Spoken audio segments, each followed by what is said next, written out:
میں نہیں مانتا نہ مانوں، میں کہتا ہوں یہ تو متوازی مذہب ہے، جو بھی نام دوں، یہ اپنی آخری ایجز کو بھی پہنچ کے اسی پہ جان دے رہے ہیں. تو یہ اتنے عقیدے سے مان رہے ہیں اس بات کو جو میں کر رہا ہوں، یہ رجال الغیب والی. اور میں آپ کو بتاؤں کوئی بعید نہیں، ان میں سے 2 لوگوں کے نام تو میں جانتا ہوں جو موسٹ پروبیبلی واپس آئیں گے. دین کی تبلیغ بہت ضروری ہے، لیکن اقامت دین وہ مقصد ہے اسلام کا کہ اسلام اپنے نظام کو اسٹیبلش کرے گا تو automatically system of justice and welfare state خود سے اسٹیبلش ہو جائے گی. تم دین سے دور ہو، تمہارا توکل بڑا کمزور ہے، تم اللہ سے رجوع کر کے تو دیکھو. کیا معلوم وہ شخص اللہ کا کتنا پیارا ہے، صرف اس لیے کہ اس وقت اس کی مصیبت نے اس کی کمر توڑ دی، اس کی برداشت جواب دے گئی. بڑے بڑے لوگوں کے ساتھ ہوا. جس شخص کو بھی کوئی شکوہ ہے نا اپنی کسی تکلیف پہ، کسی اپنے پیارے سے یا اپنے رب سے، وہ آج کان کھول کے سن لے کہ جس دن ہم اوپر انشاءاللہ اکٹھے ہوں گے اس کو میری بات ایک گونج کے سنائی دے گی کہ دریاب ہاشمی نے یاسر جنجوعہ پوڈ کاسٹ میں کہا تھا کہ یہ تکلیف میں نے خود مانگ کے اپنے نصیب میں ڈالی تھی، اب میرے پاس کوئی اختیار ہی نہیں ہے کہ میں اس کا شکوہ اللہ سے یا کسی بندے سے کر سکوں. بسم اللہ الرحمن الرحیم. میں یاسر جنجوعہ اور آپ دیکھ رہے ہیں یاسر جنجوعہ پوڈ کاسٹ. آج ہمارے پوڈ کاسٹ کے گیسٹ ہیں دریاب ہاشمی صاحب، اور آج کی گفتگو جو ہوگی وہ بڑی زبردست ہوگی، اور اس کی وجہ میں ابھی بتاتا ہوں. سر السلام علیکم. وعلیکم السلام. میری 3 دن پہلے لاہور سے واپسی ہوئی ہے، اور جب میں لاہور سے واپس آ رہا تھا تو میرے بڑے اچھے دوست ہیں، انہوں نے ہمیں ایک کتاب گفٹ کی. یہ میرے ہاتھ میں ایک کتاب ہے. اس کتاب کا نام ہے زندہ صوفی، اور بڑا ہی اچھا لمحہ تھا دریاب بھائی کہ میں لاہور سے نکلا اور ٹریولنگ کے دوران مجھے موقع مل گیا یہ کتاب پڑھنے کا. اور پھر اس کے بعد آج ہماری ریکارڈنگ تھی، اور دریاب بھائی تشریف لائے اور میری ٹیبل پہ یہ کتاب پڑھی تھی. اور ایسا ہوا کہ ہمارا موضوع تو کچھ اور تھا جو آج ہم نے ڈسکس کرنا تھا، تو میں کہیں باہر گیا تو دریاب بھائی نے اس کتاب کو دیکھنا شروع کر دیا.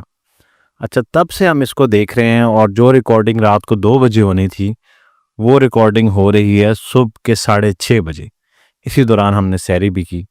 اور دریاب بھائی اب آپ بتائیں کہ پہلے تو بک کے حوالے سے بتائیں کچھ. اچھا، مجھے ایک چیز بہت اچھی لگی ہے علی عباس صاحب کی کہ انہوں نے کتاب میں جن اشخاص کو شامل کیا بشمول ایک خاتون کے، اس کتاب کی سب سے اچھی چیز جو پڑھنے سے تعلق رکھتی ہے، جو بھی پڑھیں گے اس کتاب کو، وہ یہ کہ جتنے بھی افراد اس میں شامل ہیں جن سے علی عباس صاحب نے کچھ پرسنلی جا کے کچھ لوگوں سے سوال کیے، اور کچھ لوگوں کے سوالوں اپنے سوالوں کے جواب کچھ لوگوں کی تعلیمات اور کتابوں سے موسٹ پروبیبلی اخذ کیے ہیں، کیونکہ کچھ ان میں سے حیات نہیں ہے. جو چیز اچھی مجھے لگی، وہ جو ہمیشہ میں ہر شخص کو یہی مشورہ دیتا ہوں کہ جب بھی کسی آتھر کو، کسی شخص کو پڑھیں تو اس سے پہلے اس کی ایک سوانح حیات پڑھ لیں کہ وہ کون ہے، اس کی پرسنالٹی کیا ہے، کب پیدا ہوا، کس دور میں اس نے تعلیم حاصل کی، کون سے دور کے ایسپیکٹس اس کی سوچ اور فکر کی نشو و نما کر رہے تھے. تو جب آپ اس کتاب کو پڑھیں گے تو تمام ہستیوں سے پہلے انہوں نے ان پرسنالٹیز کی ایک چھوٹی سی پروفائل بھی لکھی ہے. ہاں جی، بالکل. اور وہ سب سے ضروری چیز ہے. یعنی میں نے جتنی دیر میں اس کا تھوڑا بہت مطالعہ کر سکا ہوں، میری عادت کیونکہ والد صاحب نے ڈالی ہوئی ہے، پہلے صفحے سے پڑھنا شروع کرتا ہوں. تو پہلے تو وہ جو ہاشمی برادران ہیں جنہوں نے اس کی ساری اہتمام اور کمپوزیشن کی ہے، بڑی خوبصورت کتاب ہے، پڑھنے سے تعلق رکھتی ہے، فرینڈلی ٹو دا آئیز، آپ کا دل کرتا ہے پڑھنے کو. دوسرا، کچھ میری بڑی فیورٹ پرسنالٹیز اس میں انہوں نے ڈالی ہیں، ڈاکٹر احمد جاوید جیسے واکنگ انسٹیٹیوشنز جو خود ایک بہت بڑا institution in his own self ہیں، پروفیسر احمد رفیق اختر ہیں. یہ بڑے خوبصورت لوگ ہیں اس دور کے جو الحمدللہ ابھی جن کا سایہ جو ہے ان کے اسٹوڈنٹس اور شاگردوں اور ان کے قارئین کے سروں پر سلامت ہے ماشاءاللہ. اللہ تعالیٰ ان کو مزید زندگی دے اور خدمات کا موقع دے، جو خدمات وہ دین کے فروغ کے لیے دے رہے ہیں. علی عباس صاحب نے ان کے جو سوانح حیات شروع میں ڈالی ہے وہ بڑی ضروری ہے. ہمارا رجحان کیا ہوتا ہے، ہم کسی بھی آتھر کی کوئی بھی کتاب اٹھاتے ہیں وہیں سے پہلے صفحے سے پڑھنا شروع کر دیتے ہیں بغیر جانے بوجھے ہوئے کہ یہ شخص کون ہے، چاہے وہ شاعر ہو، جی جی چاہے وہ کوئی نثر نگار ہو. جی جی ہم کتاب لیتے ہیں اس کی، یا کوئی کتاب پاپولر ہوتی ہے جی ہم اٹھاتے ہیں اور وہ پہلے صفحے سے شروع کر دیتے ہیں، یہ جانے بوجھے بغیر کہ وہ کون ہے، کہاں سے آیا، کیا سوچ رکھتا ہے، کیا فکر ہے اس کی، اور کتنی خدمات ہیں. اب جیسے اس کتاب سے مجھے پتہ چلا کہ پروفیسر احمد رفیق اختر جو ہیں وہ 30 کتابیں لکھ چکے ہیں، موسٹ پروبلی اس سے بھی زیادہ. جی جی تو اب جب آپ ایسی پرسنالٹی کا پہلا صفحہ پڑھتے ہیں جس میں تھوڑی بہت سوانح یاد ہوتی ہے تو آپ کا دل کرتا ہے اس کے بارے میں مزید جاننے کا، کہ بھئی اتنی غیر معمولی شخصیت ہے یہ جس کو اتنے آرڈنری طریقے سے سوشل میڈیا پہ دیکھا جاتا ہے. کیونکہ سوشل میڈیا کی اچھی سائیڈ ہے ایک، تو ایک بری سائیڈ بھی ہے. بری سائیڈ یہ کہ انفارمیشن وداؤٹ اینی آتھینٹسٹی چلتی ہے، جی جی جہاں مرضی سے آ رہی ہوتی ہے. جی جی اب جیسے آپ یہ کتاب پڑھیں گے تو کم از کم سب سے اچھی چیز جو آپ کو ملے گی، چاہے ان سوالوں کے جواب آپ کو اس طرح سے مطمئن نہ کر پائیں، ہر کسی کا جواب مطمئن نہیں کرتا، لیکن کم از کم علی عباس صاحب کی اس محنت کی داد دینی پڑے گی پڑھنے والے کو کہ اس نے ان اشخاص سے تھوڑا بہت متعارف کروایا اور پھر ان کے مختلف سوالوں کے جواب انہی کے تھرو پہنچائے. جی جی یہ بڑی خوبصورت بات ہے. دوسری چیز، زندہ صوفی کا مطلب یہ ہرگز نہیں ہے کہ جو ان میں زندہ نہیں ہے وہ اب زندہ نہیں ہے. اس جی کتاب کا بیسک جو مجھے سمجھ میں آیا مضمون وہ یہ ہے کہ صوفی یا تصوف کی راہ کا مسافر جو ہے وہ امر ہو جاتا ہے، امورٹل ہو جاتا ہے. بالکل. تو انہوں نے زندہ صوفی میرے اندازے میں اس کا نام اسی لیے رکھا ہے کہ یہ وہ ہستیاں ہیں جو کنٹمپریری آج کے دور کی ہستیاں ہیں جن کا تصوف سے تعلق ہے کسی حوالے سے. چاہے کچھ ہستیوں کے آپ کو تصوف سے ڈائریکٹلی تعلق نہ بھی دکھائی دیں، جیسے مجھے نہیں دکھائی دے رہے کچھ لوگوں کے، لیکن قطع نظر اس سے آتھر کے لینس سے کچھ نہ کچھ تصوف کی جھلک ان کو دکھائی دی ہے ان ہستیوں میں، جس وجہ سے انہوں نے ان ہستیوں کو شامل کیا. یہ اسی لیے میں انٹریگڈ ہوں پڑھنے کے لیے کہ ان ہستیوں کو کیسے زندہ صوفی کی کتاب میں ایڈ کیا انہوں نے. اس لیے یہ کتاب پوری میں پڑھوں گا. جی جی اور میں چاہوں گا کہ سننے والے دیکھنے والے بھی یہ کتاب پوری پڑھیں، اور اس کے بعد ایک بک رپورٹ ہمارے وسیلہ میں ہم اپنے سارے اسٹوڈنٹس کو بتاتے ہیں کہ کسی بھی چیز سے اختلاف جو ہے وہ ایسے ہی زبان پہ نہیں لے آنا. جی جی پہلے کوئی کتاب پڑھنی ہے یا کسی کا کوئی مقالہ پڑھنا ہے، اس کی پھر ایک رپورٹ لکھنی ہے، اس رپورٹ میں اپنی ریسرچ ایڈ کرنی ہے کہ مجھے فلاں چیز سے اختلاف ہے تو کیوں ہے، کیونکہ میرے پس منظر میں کیا چیز شامل ہے میں اس کو اس نظر سے دیکھتا ہوں. اور پھر اپنی رائے کا اظہار نہایت ادب کے ساتھ، احترام کے ساتھ رکھنا ہے کہ استاد کے سامنے ایک شاگرد جیسے رکھتا ہے کہ with all due respect my dear teacher I have certain objections اور reservations. اس طرح کر کے ایک رپورٹ بنانی ہے. تو ہمارے جو وسیلہ کے اسکالرز ہیں وہ تو انشاءاللہ اس کتاب کو پڑھ کے اس کی ایک رپورٹ بھی بنائیں گے انشاءاللہ جب بھی ان کو وقت ملے گا. زبردست. اور اس کتاب کے حوالے سے میں کوئی پچھلے 4 دنوں سے مسلسل اس کتاب کو پڑھ رہا ہوں. ان میں سے بہت سارے لوگوں کو میں مل چکا، چند کے پوڈ کاسٹ کر چکا، ان سے گفتگو ہوئی، لیکن ڈیفینیٹلی آپ میں سے جو لوگ انٹرسٹ رکھتے ہیں کتابوں میں اور ان شخصیات میں، اور خاص طور پہ تصوف میں اور ان کے ذہن میں سوالات ہیں، تو وہ یہاں سے ان کو ملیں گے. اور اس کے ساتھ ساتھ اس کی ایک اور خوبصورتی ہے، اس کی کتاب کے شروع میں مجھے ایک چیلنج فیس ہوتا ہے. آپ کے حوالے سے بہت سارے لوگ پوچھتے ہیں کہ دریاب ہاشمی صاحب کہاں رہتے ہیں، دوسرا سوال کرتے ہیں ان کا رابطہ نمبر کیا ہے، اور تیسرا یہ کہتے ہیں کہ جی ہم سے مل کیسے سکتے ہیں. اس کتاب میں ایک اور بیوٹی ہے کہ جتنے بھی لوگوں کا اس میں ذکر کیا گیا ہے جو علی عباس صاحب نے انٹرویوز کیے ہیں، ان کے رابطہ نمبر اور پوسٹل ایڈریس اور وہ ساری چیزیں موجود ہیں. اب آتے ہیں سر مقدمے پہ. مقدمہ یہ ہے کہ 4 دن مسلسل اس کتاب کو پڑھنے کے بعد میں اب نام تو نہیں لوں گا، اور علی صاحب کی اجازت کے بغیر ان کے سوالات چراتے ہوئے یہ ڈسکلیمر ہے کہ یہ سوالات جو ہیں وہ انہوں نے پوچھے، اور میں جب پڑھ رہا تھا تو مجھے لگا کہ اس سوال کے اوپر میں دریاب ہاشمی صاحب کا جو ہے وہ نقطہ نظر ضرور لوں گا، کیونکہ میں اختلاف کا ورڈ تو استعمال نہیں کرتا، لیکن بعض اوقات آپ کو وضاحت نہیں ہوتی، اور کتاب میں جو ہے کسی چیز کو تحریر کرنا سبجیکٹ کے طور پہ ایک سوال کے جواب کو وہ ممکن بھی نہیں ہوتا. تو سر میرے پاس نا ایک سوالوں کا مجموعہ ہے جو میں نے چند جو اسکالرز ان میں ہیں ان سے پوچھے گئے جو سوالات ہیں ان سے لیے، اور ان کے جوابات سے کچھ سوال اخذ ہو گئے. تو سب سے پہلا سوال جو میرے ذہن میں گونجا کہ دین اور مذہب میں اگر کسی نے فرق بیان کرنا ہو تو کیا فرق ہے؟ Basic difference. Basic difference. اچھا جی، دیکھیں جو مذاہب ہے نا، بیسکلی مذہب ہر اس چیز کو کہتے ہیں، ہر اس چیز کو، یعنی الہامی کتابوں کے مطابق مذہب ہر اس چیز کا نام ہے جو کوئی بھی شخص انفرادی طور پہ یا کوئی معاشرہ اجتماعی طور پہ اپنے عقیدے کے معیار پہ رکھ کے اپنے طرز عمل سے عیاں کرے. مثال کے طور پہ الہامی کتابیں، جب میں الہامی کتابیں کہتا ہوں تو میں ہر اس کتاب کا ریفرنس رکھتا ہوں جو کتاب ہماری قرآن کے مطابق الہامی ہے، اور ہماری قرآن کے مطابق جتنے بھی انبیاء آئے ہیں ان کے اوپر کچھ نہ کچھ وحی کا نزول تھا، تو وہ کسی نہ کسی شیپ میں جہاں جہاں بھی پائی جائیں گی وہ الہامی کتابیں. صحیح.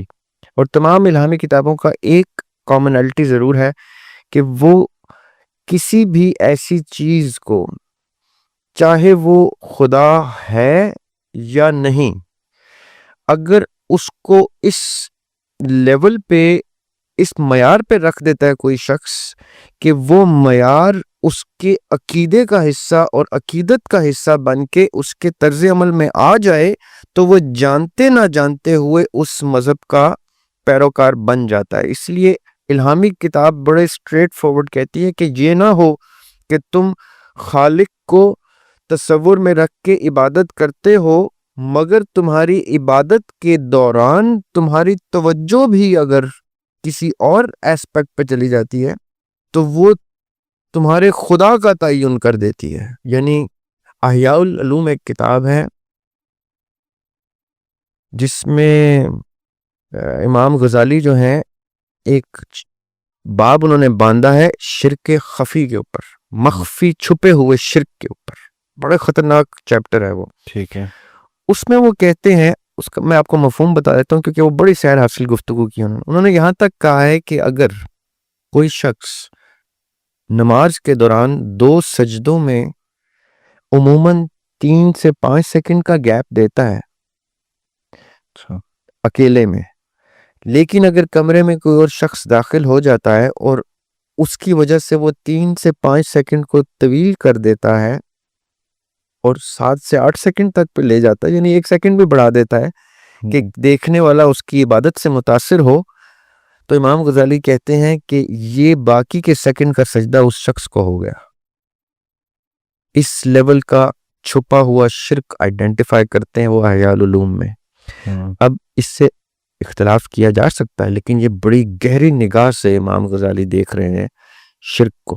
اب میں یہ کیوں کہہ رہا ہوں، الہامی کتاب کا بھی یہی کہنا ہے، ہر الہامی کتاب کا، کہ یہ نہ ہو کہ تم سجدہ بظاہر تو اس رب کو کرتے ہو جس رب نے تمہیں یہ کتاب دی، یہ میسج دیا، لیکن تم غلامی کسی ایسے سسٹم کی بھی کر رہے ہو، جیسے کیپٹلزم کی غلامی ہو گئی فار انسٹنس، کسی ایسے سسٹم کی غلامی کر رہے ہو جس کے اندر تم مذہبی ریلیجسلی اس کو فالو کر رہے ہو، یہاں تک کہ تمہاری عبادتوں سے تم غافل ہو جاتے ہو، لیکن اس ڈیوٹی کو تم نبھا رہے ہو، تو تمہارا مذہب ہی وہ ہے. یہ جو طاغوت کی ٹرم ہے یہ ہے ہی یہ، جس میں قرآن پاک میں اللہ تعالیٰ کہتے ہیں کہ، اور اللہ تعالیٰ ایک جگہ تو بڑی سخت لہجے میں کہتے ہیں کہ جو لوگ اللہ تعالیٰ جن سے متنفر ہو جاتا ہے، یعنی اللہ تعالیٰ جن کو ڈسکارڈ کر دیتا ہے، پھر اللہ تعالیٰ ان کو عبد طاغوت بنا دیتا ہے. یعنی عبداللہ نہیں رہتے، وہ اللہ کے عبد نہیں ہوتے، وہ اس طاغوت کے عبد ہو جاتے ہیں، اسیر ہو جاتے ہیں، غلام ہو جاتے ہیں.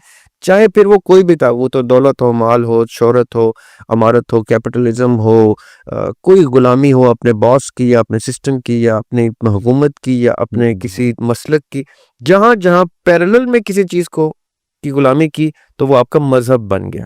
اب مذہب کی ڈیفینیشن اس سارے چیز کی روشنی میں یہ ہے کہ کوئی بھی چیز جو آپ کو اپنا محکوم کر لے وہ آپ کے پیرلل مذہب کو جنم دے سکتی ہے. اس لیے حاکمیت صرف اللہ کی ہونی چاہیے. یہ تو ہو گیا مذہب. صحیح. مذہب اور دین میں فرق یہ ہے کہ مذاہب تو 1500 آئے ہیں، شاید اس سے بھی زیادہ آئے ہیں جب سے انسانیت نے اپنا مشاہدہ شروع کیا. دین اس سسٹم کو کہتے ہیں جو اپنے لاز، اپنے کووننٹس، اپنے جورسپروڈنس یعنی شریعت اور اس کی حدود و قیود اور اس کی سزا اور جزا کے کانسیپٹ انصاف کے اوپر اسٹیبلش کر کے انفورس کرتی ہے. یہی میرا اختلاف علماء سے ہے کہ علماء دین کے اقامت دین کے اوپر وہ گفتگو نہیں کرتے جتنی دین کی تبلیغ پہ زور دیتے ہیں. دین کی تبلیغ بہت ضروری ہے، لیکن اقامت دین وہ مقصد ہے اسلام کا کہ اسلام اپنے نظام کو اسٹیبلش کرے گا تو automatically system of justice and welfare state خود سے اسٹیبلش ہو جائے گی. اگر آپ بکھرے اپنے اپنے سیکولر اسٹیٹس میں یا اپنے اپنے سو کالڈ اسلامک اسٹیٹس میں جہاں نظام اسلام کا نہیں ہے اپنے اپنا انفرادی مذہب اسٹیبلش کرتے ہیں تو اسی لیے آپ فرقوں میں مسالک میں بٹ جاتے ہیں، کیونکہ ایک یونینیمس سسٹم اس کو کوئی ایک ڈائریکشن نہیں دیتا، تو ہر کسی کی اپنی ڈائریکشن ہو جاتی ہے. اس نے اس کی مان لی، اس نے اس کی مان لی، فلاں پیشوا ادھر لے گیا، فلاں اسکالر ادھر لے گیا، فلاں عالم ادھر لے گیا، اور ہینس وہ 73 فرقے اسٹیبلش ہو گئے جن 73 فرقوں کی پیش گوئی جو ہے حدیث میں. تو دین ایک سسٹم کے اوپر سب کو مرکوز کرتا ہے، چاہے آپ کسی بھی مسلک سے تعلق رکھتے ہو. دیکھیں آقا علیہ السلام نے جب سسٹم اسٹیبلش کیا تھا تو وہی اصحاب ہیں آقا علیہ السلام کے جو ایک سسٹم کے نیچے آئے، جن کی فکر اتنی مختلف تھی جو آقا کے وصال کے فوراً بعد عیاں ہو گئی کہ ان کے فکری تقاضے، فکری سٹینڈ پوائنٹ سے ڈیفرنٹ تھے. وہ دین کی تعبیر ہی مختلف سمجھتے تھے، لیکن اس اختلاف رائے کو ایک سسٹم نے یکجا کیا ہوا تھا. جیسے آقا علیہ السلام کا وصال ہوا اس جتینی میں یہ مسالک اسٹیبلش ہوئے ہیں. ٹھیک ہے، اچھی بات ہے یہ بھی، کیونکہ ہر مسلک لے کے آقا کی طرف ہی جا رہا ہے، لیکن اس کو آج کے دور میں ہوا ملی، لوگوں نے اس کی اپنی اپنی فکر اسٹیبلش کی، اور اب وہ جو اصل تھی وہ کہیں ان کے بیچ میں مبہم ہو گئی ہے. آدھی چیز کسی ایک کی ٹھیک لگتی ہے تو آدھی کسی چیز کی، آدھی کسی، وہ ایک سسٹم نہ ہونے کی وجہ سے یہ سسٹم جو ہے یہ دین ہوتا ہے. صحیح. تو مذہب اور دین کا یہ فرق ہے کہ دین اپنی اصولیات اور قوانین کے ساتھ آتا ہے، مذہب صرف اپنی پریکٹس کی بیس کے اوپر، اپنے طرز عمل کی بیس پہ آیا ہوتا ہے. اچھا دریاب بھائی، اگر نظام اسلام جو ہے عالمی برادری جو مسلمانوں کی ہے اس میں ان کے لیے ان کی کامیابی میں مددگار ثابت نہیں ہو سک رہا، تو دنیا کے جو باقی لوگ ہیں وہ مسلمانوں کی پیروی پھر کیوں کریں؟ یہ ایک بڑا اہم سوال ہے. بڑا اچھا سوال ہے، ضروری سوال ہے. ہاں جی. اور اسی لیے نہیں ہو رہی پیروی. دیکھیں ہمارا مسئلہ کیا ہے کہ ہم جس گولڈن ایرا آف اسلام کی گفتگو کرتے ہیں اس گولڈن ایرا آف اسلام کی فنڈامنٹل کو نلیفائی کرتے ہیں. آقا علیہ السلام کا ایک مکی دور ہے جس میں اللہ سبحانہ وتعالیٰ نے مکی صورتوں میں پرورش کی ہے امت مسلمہ کی، کہ کیسے نرم دلی سے ساری کی ساری صورتیں بہت نرم دلی سے، نرمی سے تربیت کر رہی ہیں، سو مچ سو کہ جنگ کا، قتال کا حکم بھی نہیں آ رہا. صحیح. جیسے ہی مکی دور ختم ہوتا ہے اور ہجرت مدینہ ہوتی ہے تو 2 ہجری کو ہجرت کے دوسرے ہی سال بدر ہو جاتی ہے، لڑائی کا حکم آ جاتا ہے. حالانکہ ہینڈ فل آف پیپل ہے، ٹوٹل 313 لوگ ہیں 1000 کے مقابلے میں، جو کہ بہت کم ریشو ہے، لیکن وہ تربیت تھی جس نے ان 313 کا عقیدہ اس لیول پہ اسٹیبلش کیا کہ 1000 بھی تھوڑے ثابت ہوئے، وہ 2000 بھی ہوتے تو ہار جاتے ہیں، کیونکہ ان 313 کا عقیدہ اتنا ویل اسٹیبلش تھا. ہم نے کیا کیا ان باقی کے 1400 سال میں، وہ جو مدنی دور ہے وہ اسٹیبلش ہی نہیں کیا. صحیح مدنی دور نے ہی اپنے 8 سال کے اندر اندر مکہ فتح کیا. صحیح 8 ہجری کو مکہ فتح ہوتا ہے. 10 ہجری کو آقا علیہ السلام کہہ دیتے ہیں 10ویں سال کے اب قریب ہے کہ میں تم میں نہ رہوں, اور 11 ہجری کو وصال ہو جاتا ہے. ٹھیک It ہے. means it took him only 8 years after the preparation to establish دین, جو آپ نے پہلے سوال میں ذکر کیا. سسٹم اسٹیبلش ہو گیا اور انفورس ہونا شروع ہو گیا, اور حدود و قیود انفورس ہو گئی. ہم کیا کرتے ہیں, صرف مکی پیریڈ کو پرچار کیے جا رہے ہیں. تو دیکھنے والا یہی کہتا ہے نا کہ تمہاری کوئی اگزامپل کہاں ہے, تو جو تم اگزامپل دیتے ہو وہ تو 1400 سال پہلے کی ہے. اور وہ خدا نہ خواستہ ان کا ایک بڑا اچھا خطرناک پرسپیکٹیو, کہتے ہیں اتنا خوبصورت ریاست مدینہ کا ماڈل تھا, وہ کلیپس کیوں ہوا, پھر وہ 30 سال ہی کیوں چلا. صحیح وہ پھر یہ سوال کرتے. تو آپ اس ہسٹری کو ڈیفینڈ کرنے کے بجائے اگر اپنا پریکٹیکل ایگزامپل کسی چھوٹی سی ریاست میں دکھانے کے لیے ایک پائلٹ ہی کر لیں. دیکھیں کتنی پیسے والی عرب ریاستیں ہیں, صحیح یعنی وہ کنواں کھودتے ہیں تو سونا بن جاتی ہے مٹی ان کی, صحیح ان کو پیسے کی کمی نہیں ہے. صحیح وہ ایک چھوٹی سی ریاست میں ریاست مدینہ کا ماڈل چلا کے دکھائیں تو پوری دنیا امپریس ہو جائے گی. جی آپ کا سوال ہے بڑا جینوین سوال ہے. وہ کہتے ہیں انفرادی تمہارا دین ہے, تمہارا کہیں پہ اجتماعی یکجہتی دکھاؤ, کہیں متحد ہو کے دکھاؤ کہ سسٹم کیا ہے, تو ہم بھی امپریس ہو جائیں. ہمارے سامنے تو پھر وہ سکسیس ماڈل ویزیبل ہے ہی نہیں.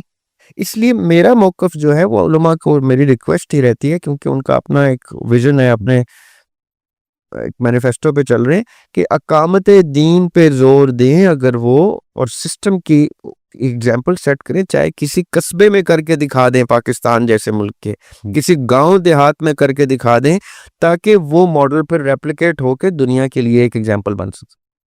اچھا ضیاب بھائی, آج جو ہے وہ کیونکہ یہ جو بک ہے اس کو پڑھنے کے بعد میں نے سوالات لکھے ہیں, تو مجھے بڑی کنفیوژن ہو رہی ہے کہ میں اتنا زگ زیگ کروں گا. اچھا جب بھی آپ کو پتہ ہے مجھے بڑی حیرت ہوتی ہے کہ میں دریاب بھائی سے انسٹنٹلی موضوع چینج کرتا ہوں, اور مجھے لگتا ہے کہ اب دریاب بھی سوچیں گے کہ یہ کیا سوال, ابھی میں کس ٹاپک کو ہم ڈسکس کر رہے تھے اور ہم کہاں چل دیے. کیا گوتم بدھ نے خدا کی پہچان کر لی تھی؟ اچھا, سدھارتھا گوتما نام ہے موصوف کا جن کا آپ ذکر کر رہے ہیں. جی سدھارتھا گوتما جو ہے, ان کے بارے میں ہمارے بر صغیر کے ایک بڑے عالم اور محقق مناظر احسن گیلانی صاحب, وہ یہ کہتے ہیں, ان کا یہ موقف ہے, اسائڈ فرام ہم اور بھی کچھ مفسرین نے قرآن پاک میں اصل میں 2 جگہ, سورہ انبیاء میں اور ایک اور سورت میں, ایک نام قرآن پاک میں آیا جس کی کوئی ڈیٹیل پائی نہیں جاتی اسلامک ہسٹری میں اس طرح سے, وہ ہے ذوالکفل.